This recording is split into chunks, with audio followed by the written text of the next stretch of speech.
Olá, turma, tudo bom? Me reuni aqui com o professor Rafael Mota para a gente falar sobre alguns assuntos de direito processual penal.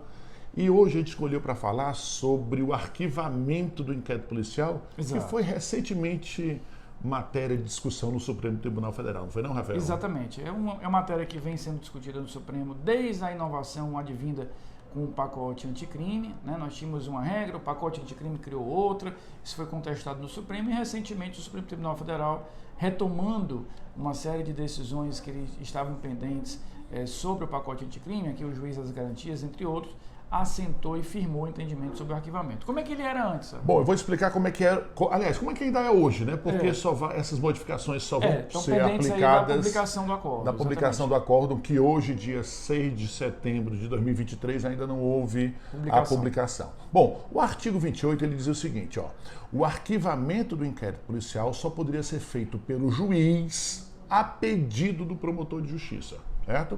O promotor, entendendo que não era o caso de denunciar nem de requerer diligências, aliás, de requisitar diligências, ele pediu o arquivamento e fundamentava esse pedido. O juiz podia discordar do pedido de arquivamento. Se ele discordasse, ele remetia ao Procurador-Geral de Justiça, né, no âmbito estadual, ou às câmaras de revisão do Ministério Público Federal, para que esse órgão, né, o Procurador de Justiça, Geral de Justiça ou a Câmara, analisasse o fato. Se essa Câmara de Revisão entendesse que era o caso de arquivamento, insistia no arquivamento, o juiz era obrigado a arquivar.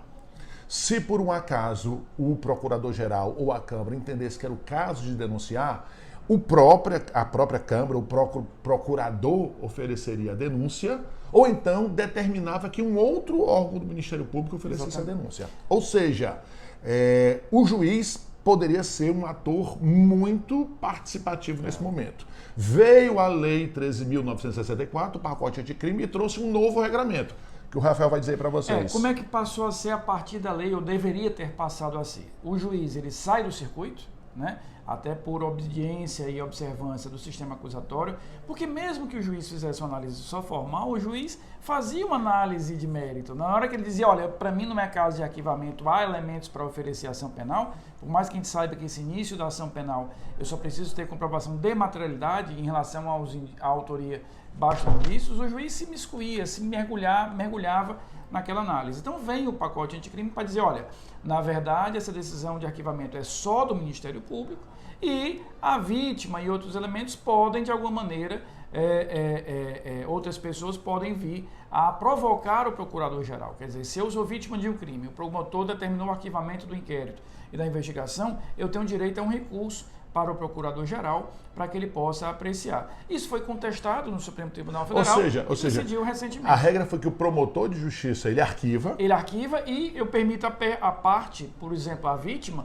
um recurso ao Procurador-Geral. A lei diz que ele arquiva individualmente, sem pedir autorização ao juiz, comunica à vítima e o delegado. Exatamente. E ao seu órgão de revisão. Pronto, e a vítima passa a ter o direito de recorrer se discordar disso. E isso foi contestado no Supremo, que decidiu agora como interpretar isso, né, Armando? Uma semana atrás, o Supremo, na verdade o Supremo, o Rafael estava dizendo aqui que ele embolou os mundos. É como se ele unisse os dois mundos, porque o Supremo faz uma interpretação conforme para dizer o seguinte, tudo bem, a responsabilidade de arquivar fica com o Ministério Público, porém, fora as comunicações que a lei já previa, com a inovação de 2019, ele tinha que comunicar o delegado, comunicar a vítima, comunicar os canais de controle internos do Ministério Público, ele vai ter que comunicar, segundo a interpretação que o Supremo fez, ao juiz, e o juiz pode, se discordar daquele arquivamento, provocar o Procurador-Geral. É como se eu tivesse unido os dois modelos, porque a ideia do pacote anticrime era tirar o juiz exatamente por respeito ao sistema acusatório. O juiz não deveria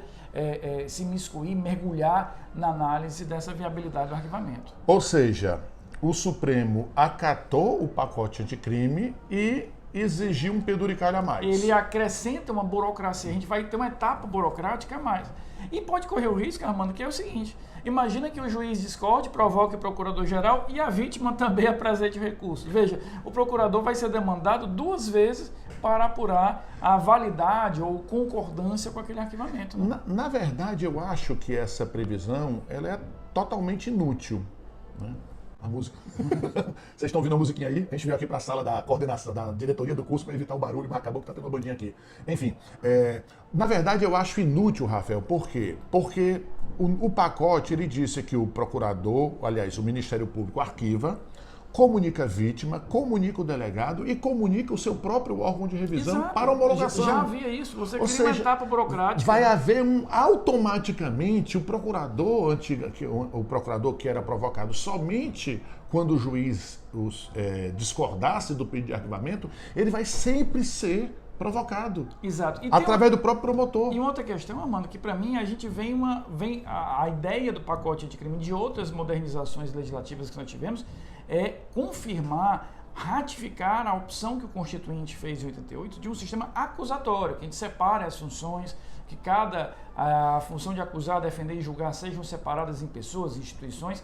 Com esse modelo a gente acaba dando um passo para trás, porque eu passo a devolver ao juiz a possibilidade de alguma maneira interferir ou opinar, né, na questão do arquivamento, que deveria ser algo interno do Ministério Público. Lembrando que o sistema acusatório é aquele sistema, eu gosto de chamar mais de adversarial. Sim. Né? Existe uma pequena parte da doutrina que gosta de chamar de adversarial, porque coloca as partes como sendo adversários. Exato. Né? E não só isso, e o investigado passa a ser um sujeito de investigação e de direito, consequentemente, né? Porque antes ele era no modelo inquisitorial, ele é um objeto de investigação. Aqui não, ele passa a ser um sujeito empoderado em direitos e que pode se manifestar. Então, me parece um passo atrás que o Supremo dá nessa interpretação. Ou seja, no sistema acusatório ou adversarial, as partes é que se combatem entre si.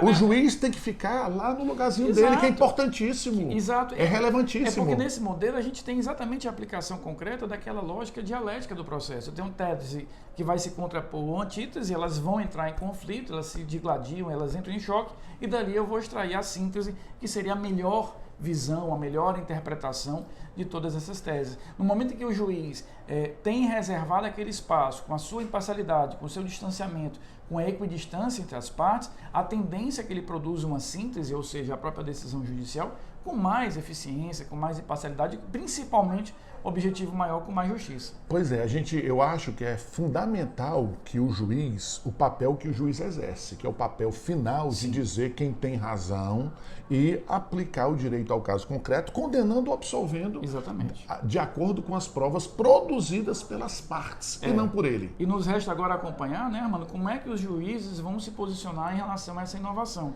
Porque o fato também que a gente precisa lembrar, que o fato do juiz ser comunicado por conta dessa interpretação conforme que o Supremo conferiu ao artigo, não significa dizer que ele esteja obrigado a provocar o Procurador-Geral. Ele é comunicado, pode ser que ele diga, não, já há os canais internos de controle, o Procurador-Geral já foi ativado.